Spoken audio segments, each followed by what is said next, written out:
This is Maureen Kafkas, the Brain BS coach, here to tell you about the episode today. In this episode, I speak with self leadership coach Karen Rudd.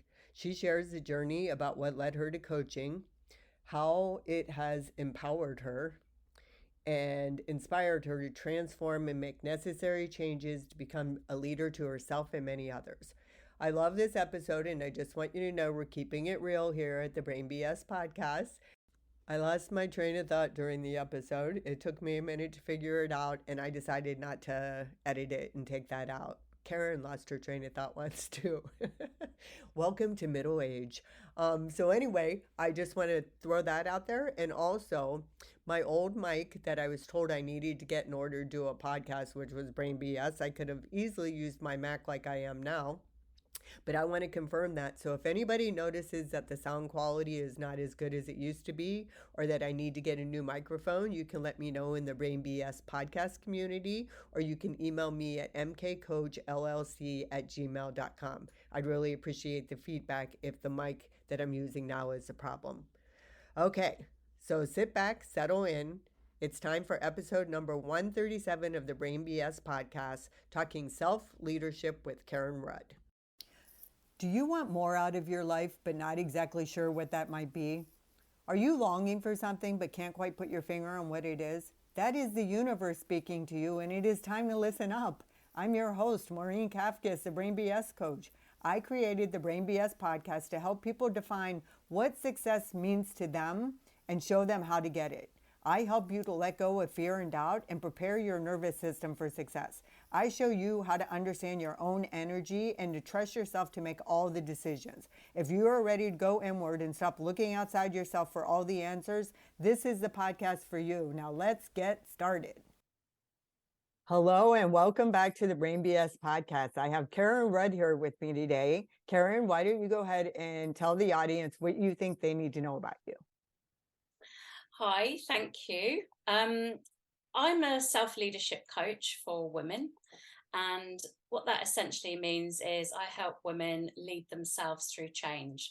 I prefer the term empowerment with an I to empowerment, and I'm not going to lay claim to that term. I didn't invent it. It was one I learned from, can't remember her name, Valerie Rain, who wrote The Patriarchal Stress Disorder. It's about how we basically learn the tools to go on a journey of discovery into our depths of our subconscious minds and our conditioning to change and transform ourselves from within, to empower ourselves, to lead ourselves through change.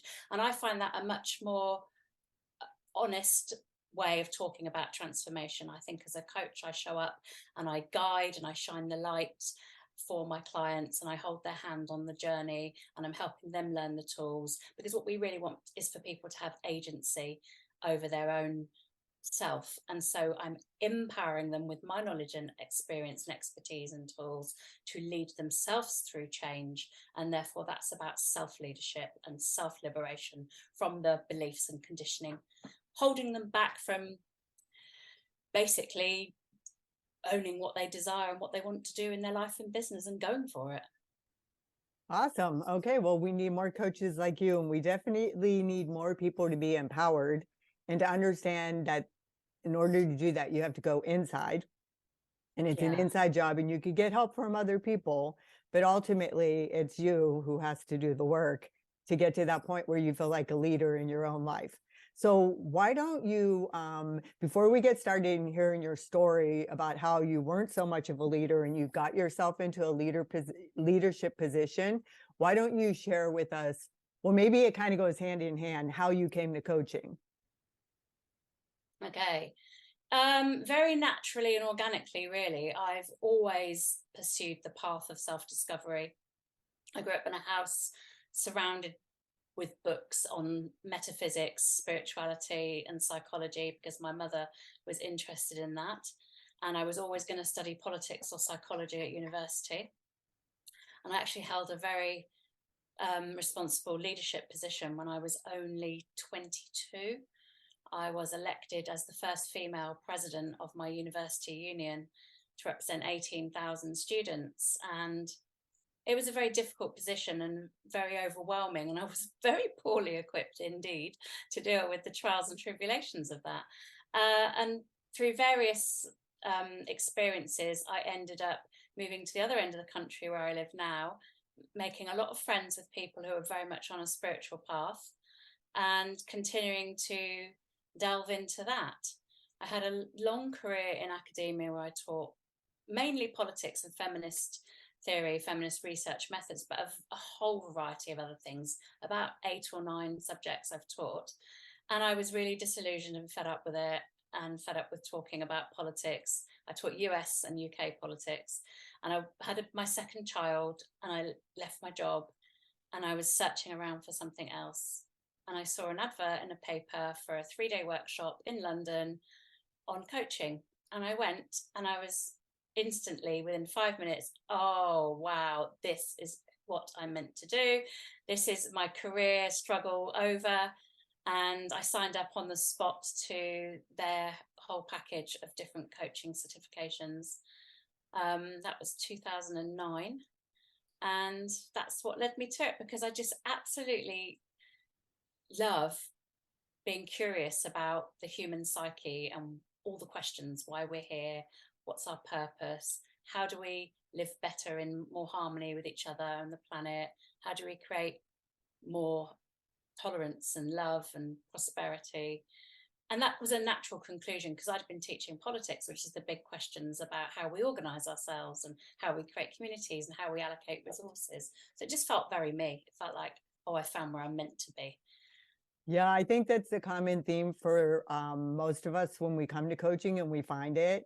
I remember the first time that I came across the life coach school in Scholars and Brooke Castillo, and I was like, oh my God, this is it. Like, this is like, this is what I'm supposed to do. And I remember looking at it at the time because I had just spent money on a doctorate, so it didn't really make sense to for my mind to pay for certification, but it was just absolutely like I just had to do it. Like, it wasn't even, it was non-negotiable, right?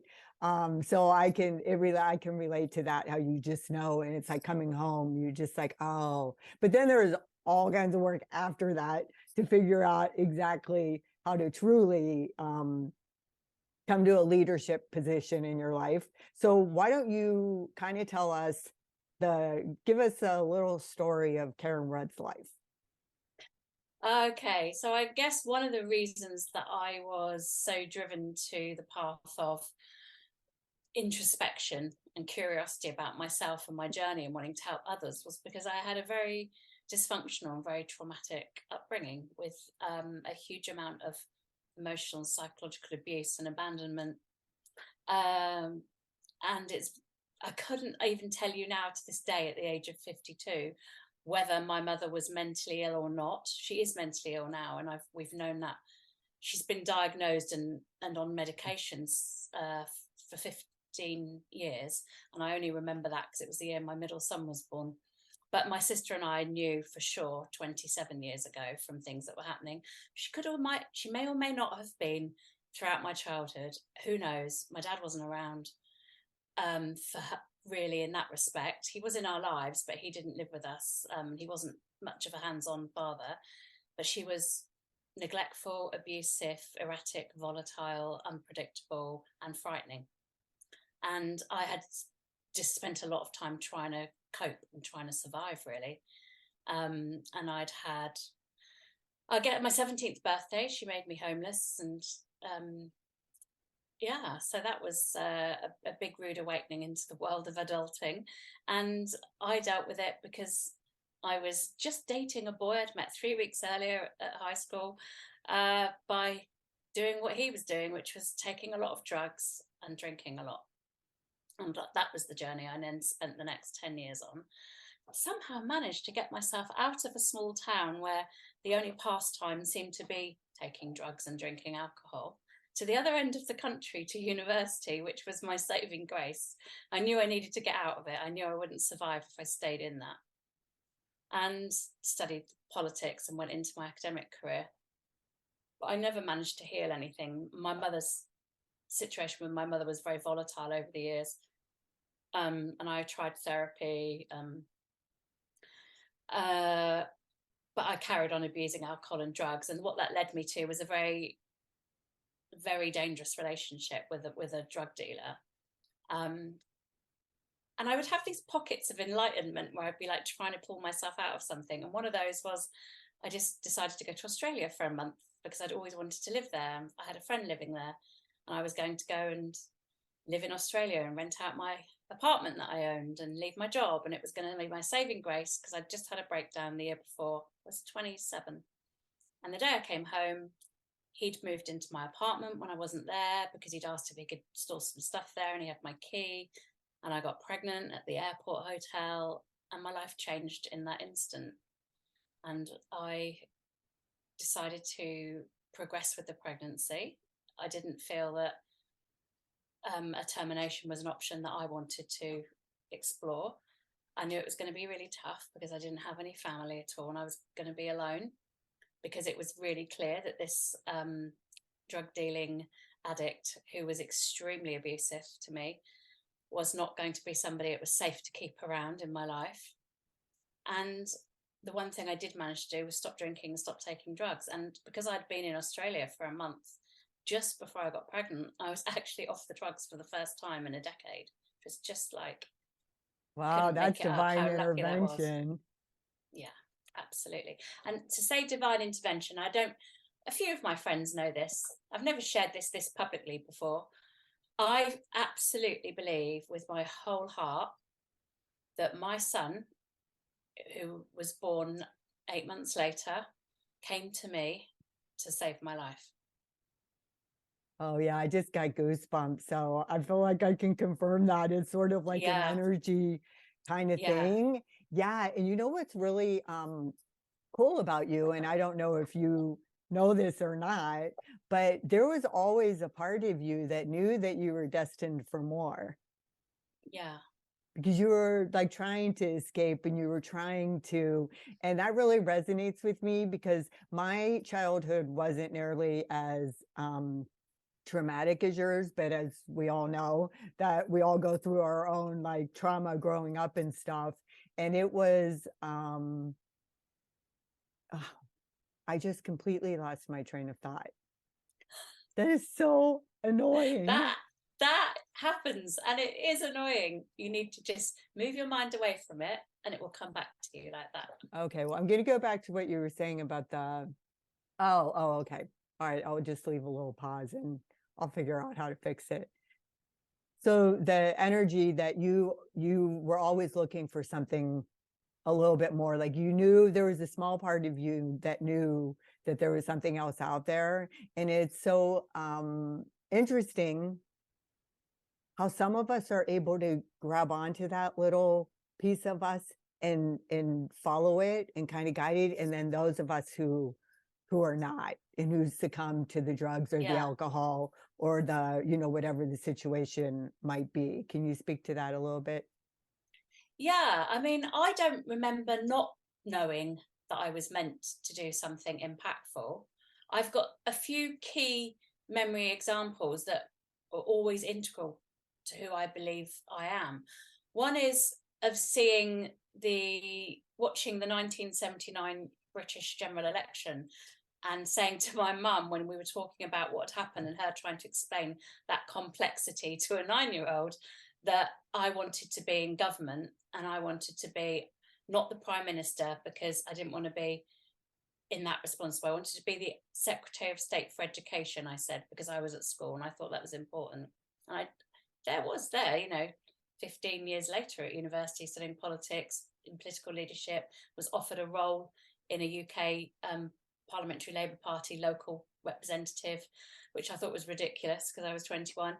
I also knew that energy doesn't die and it has to go somewhere, because I had a funny conversation with my mum about death at length, and she thought I was getting afraid that that there was nothing after you die. She said, "Are you?" I remember her saying to me, "Are you afraid?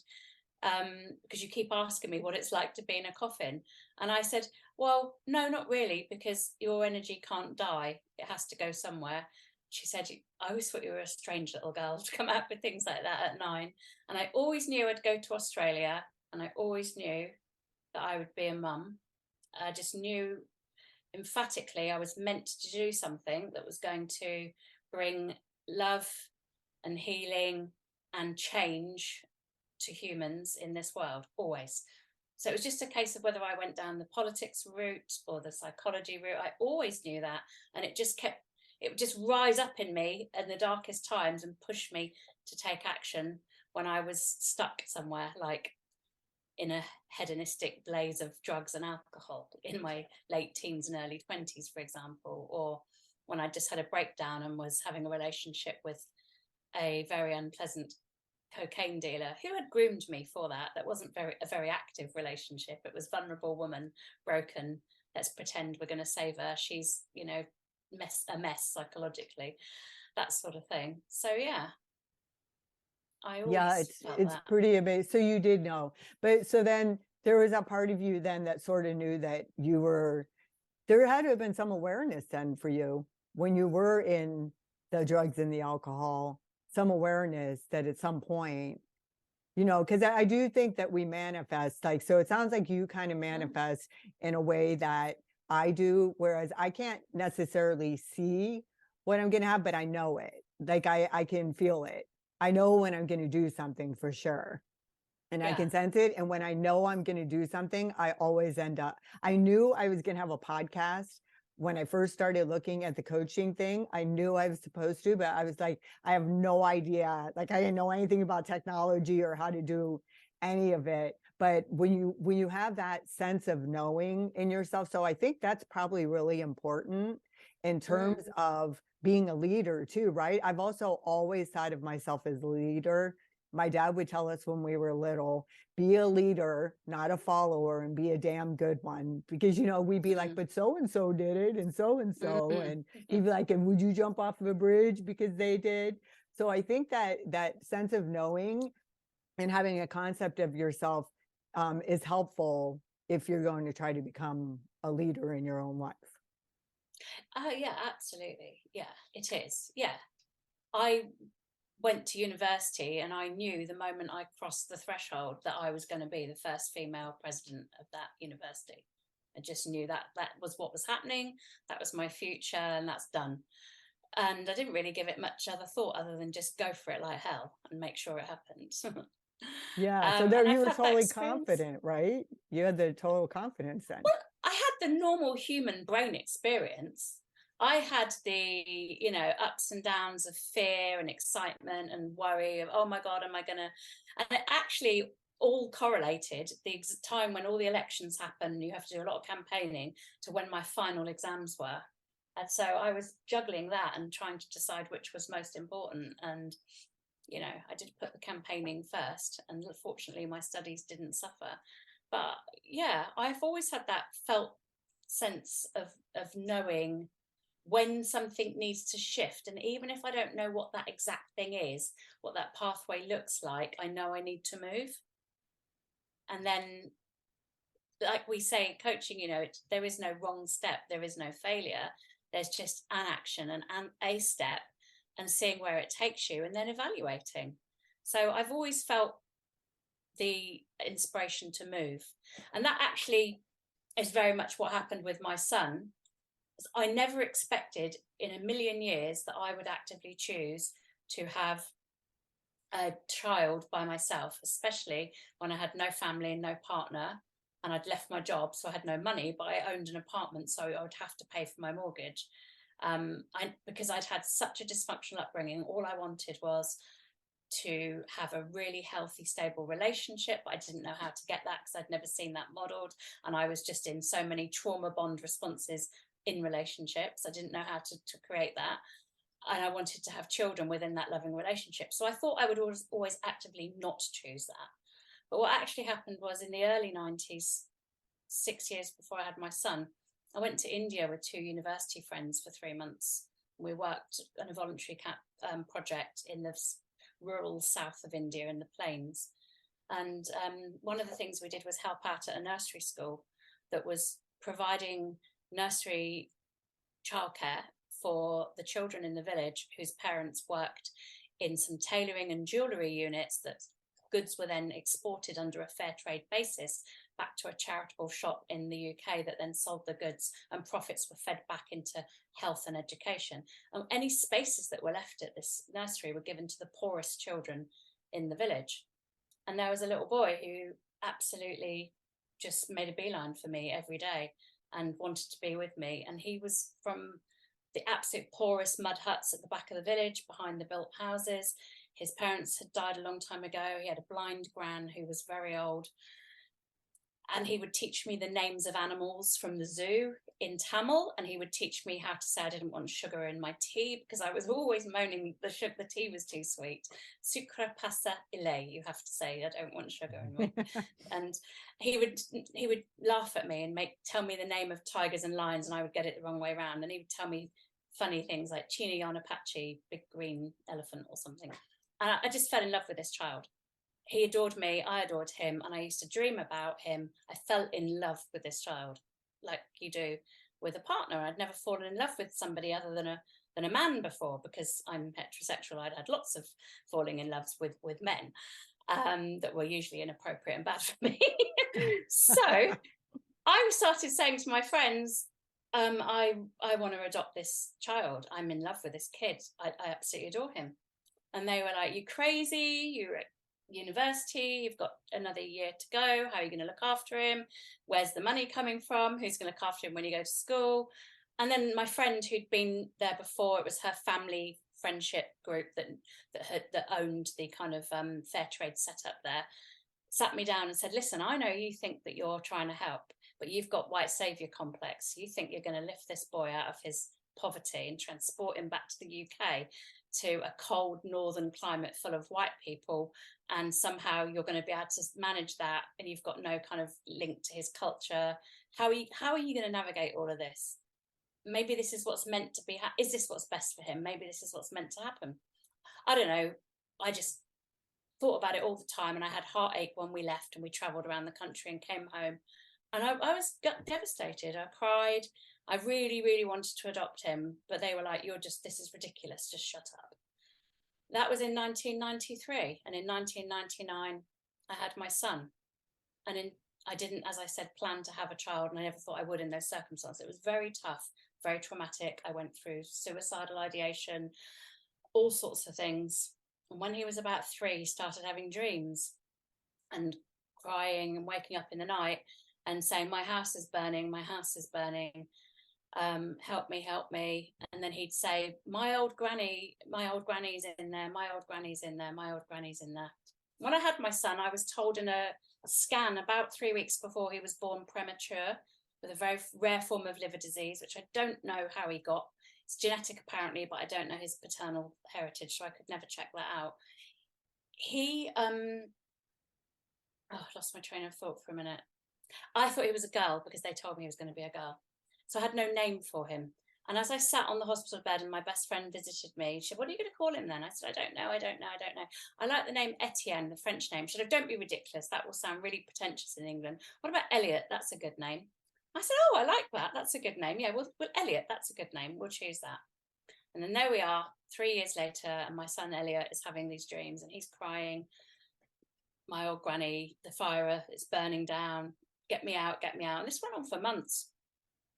And my son was very small, very underweight, absolutely tiny, very sickly. It took 5 years to get him diagnosed and get the support he needed, and very skinny and gangly. And people used to say he looks like a malnourished child from a developing country. I was talking to another friend who'd never had a healthy relationship, and she asked me, do you think you can fall in love with people who aren't like your partner or your child? And I said, oh yes. I started telling her the story of the little boy I met in India that I'd forgotten, because it was, by that stage we're talking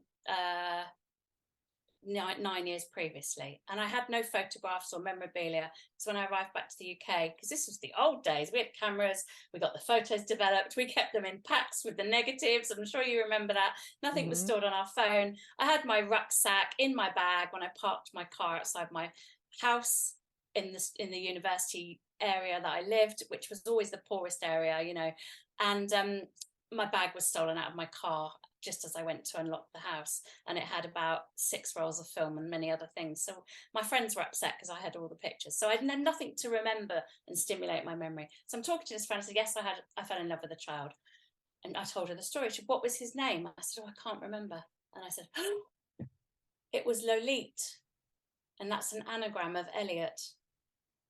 And she said, what happened to him? I said, my friends went back a few years later and he'd disappeared, but his granny had died in a fire in her hut. And I just went absolutely cold and goosebumped all over. And she said, you know that Lolite's an anagram of Elliot, don't you? And I said, yeah, I do. I never knew that. I never knew that before, because it's such an unusual, strange name for a boy, and an Indian boy. Yeah. Wow. Yeah. And then your son having nightmares about a house burning and Gran With being in a there. granny in it. Yeah.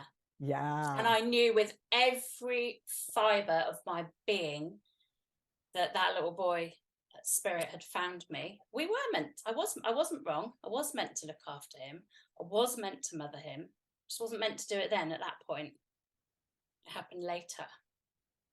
Oh, yeah. Yeah. So, okay. Yeah. Divine timing, right? Like sometimes we think it's time for something, but then we realize it's not. And then it ends up coming to us later when we're in a much better position to be able to show up the way we want to it. So, okay. We So just why have to don't, trust. yes, trust is a huge part of it for sure. Why don't you tell us a little bit about the kind of coaching that you do and how it helps people to become leaders and like who you work with and stuff?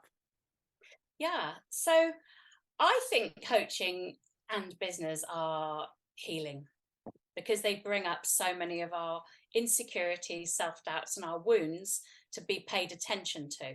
And I think when we do that work, we are leading ourselves through healing and through change. And the way that we do that work on ourselves first, through self-leadership, is the way that we are then able to create the resources and the skills that we then give to others. So you can only offer to somebody else what you can offer to yourself. We were having a conversation online about a book, weren't we? About holding space. And I have the comment I made there, I have that same belief about everything. You have to learn how to hold space for yourself in order to be able to hold space for others. You need to learn, you can only go as far as the weakest part of your body will allow you, is a term they often use in exercise and physiology. And I think that in terms of your subconscious and your spiritual self, the same is true. So you can only offer as much compassion and curiosity and leadership to others that you have already given to yourself. And so that is why the work starts with us. So I do self-leadership and self-liberation. It is, how can I support you and shine the light on your blind spots to give you the opportunity to safely explore the darkest recesses of your limiting beliefs and what's holding you back from seeing what is truly possible for you, owning what you really desire and what you really want in life, beneath all the conditioning of society that tells us that's too much, that's not enough, or you're not good enough for that, or whatever it is, from depending on the type of upbringing and society that we've been brought up in. And that's the liberatory aspect, the liberation from those conditioned beliefs, so that we're able to decide what we actually genuinely want, what lights me up, what excites me, so that I can fulfill my purpose, so that I can decide what's fulfilling for me. And you need to be able to own your desires and to not be afraid to say that's what I want.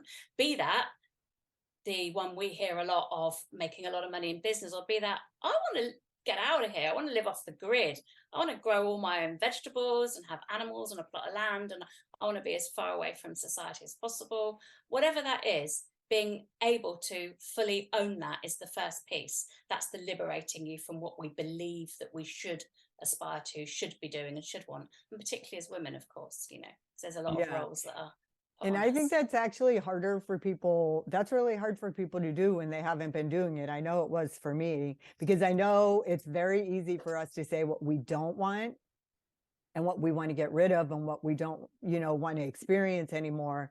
But to actually envision and really think about what we want is very hard for our brains with our negativity bias. Like, it's like, wait, you mean you want me to just stay positive about what I want and not bring in what I don't want? But that's like really important in terms of creating the results that you want and where your energy is focused, right? So do you do it in a one-on-one kind of situation, or do you have a it's so important. And if I can just say to what you were saying, we say what we don't want. What's so important about that is the subconscious doesn't hear the part of the grammar where we say don't. It just hears the subject of the sentence. So if you say, I don't want to be poor, I don't want to be overweight, I don't want to be a drinker, I don't want to be alone, your subconscious doesn't hear the don't. It hears, I want to be poor, overweight, alone, a drinker. And so it's really important to be aware of our language, and that we're tapping into our desires, we're liberating ourselves and leading ourselves through the process of owning what we do want, and that we're looking towards those forward facing motivations and not the away from, because that is how we get the subconscious on board for change. Because while we're locked in that place of saying what we don't want, the subconscious is just hearing, oh, that's what I am, that's what I am, that's what I am. And it's disrupting the reprogramming that we need to create effective, powerful, lasting change. So up to now, in this iteration of my business, because it's changed, because I ran my business doing a lot of one-to-one coaching and leadership coaching, and then I had time out with my third child, and then I went back to teaching for a while, and then I basically set up a school, and I was the vice chair of the board for 8 years, and I did all the training and coaching for the board and the school and the staff there. So I did group coaching there, and in the last few years I've been doing one-to-one coaching, but I'm working deeply with a very large multi-billion-dollar corporation at the moment, and I'm doing a wide variety of one-to-one teams coaching and training for them.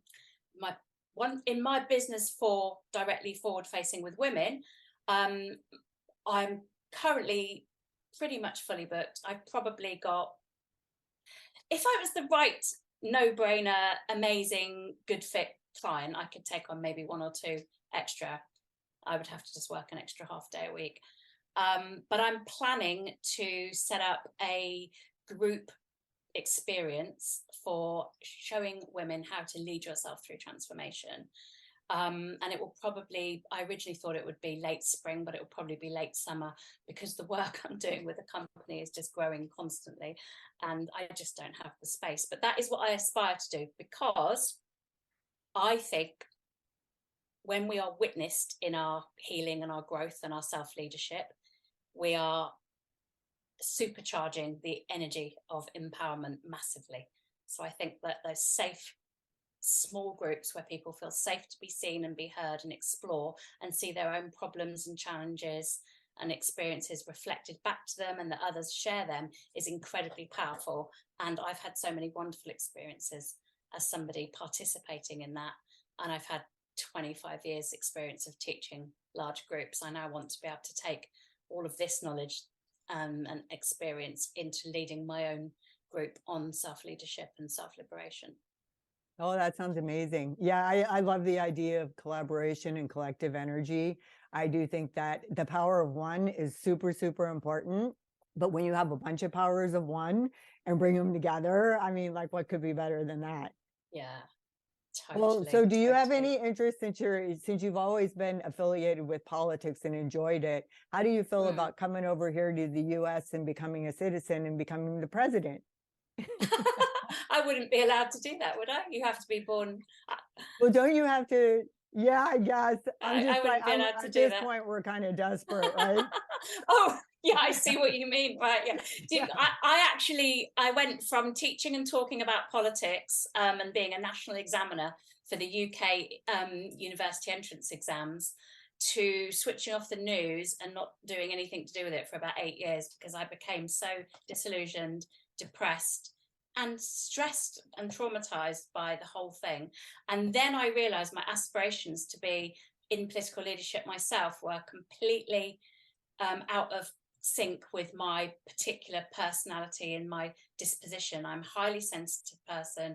I'm, as in the psychological category, I'm an HSP, I'm a Piscean, I have CPTSD, and I cannot even survive, let alone thrive, in that toxic, patriarchal, aggressive, just competitive neoliberal culture. And I just thought, no, that's not for me.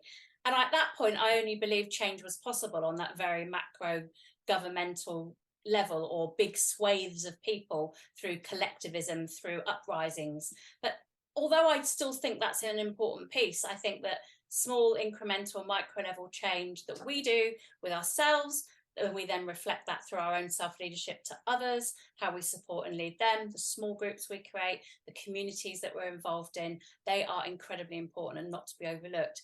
And that is what it means to have bottom-up groundswells of change. And I think that's going to be where it has to come from, you know. I agree too. I used to be the same way. I would watch all the news channels. I would get completely stressed. On the night of the elections, I would be up until like 4 a.m. in the morning. And my family was just like, you're crazy. They're not even going to know what's going to happen. And I was so in the middle, in the thick of all of it. And it really felt shitty. It did not feel good. It wasn't producing anything. It wasn't. So I've come to the conclusion myself too, back to the power of one, that it starts with each individual. And that's where I have agency. And then anytime I have an opportunity to do something like vote, I take advantage of my right to vote and I go and vote. But I have changed, and I don't watch the news channels anymore. I want to be somewhat aware of what's going on, of course, but feeding into that energy and dwelling in it, I'm also highly sensitive, and it's just not a good place for me to be. I just don't show up as the best version of me when I do that. Not to say that I'm not acknowledging it and it's not there, but I don't dwell in it because it just doesn't it doesn't feel correct to me. Like, that doesn't feel like that's why I'm here. What my role is in society is not to be that person. And there is a role for those people, but it's just not, it's not mine. But okay, well, is there anything else that you wanted to share with the audience that you didn't have a chance to say already? I don't think so. I was just going to reflect back to you what you just said. I think that's such a beautiful example of self-leadership, because through curiosity and self-awareness, you've got to a place where you know how to lead yourself through that melee of unpleasant, sticky, social, political, and cultural issues and agendas, and to support yourself through that and make decisions powerfully about what is best for you. And that is basically what we mean by self-leadership, right?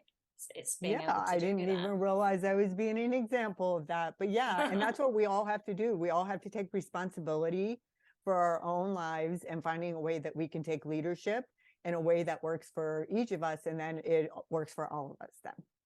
Yeah, absolutely. Well, thank you for coming on the podcast. It was a pleasure to meet you. Thank you for inviting me. It's been great to chat to you. All right, audience, I know you learned something valuable here today. I'll see you next episode.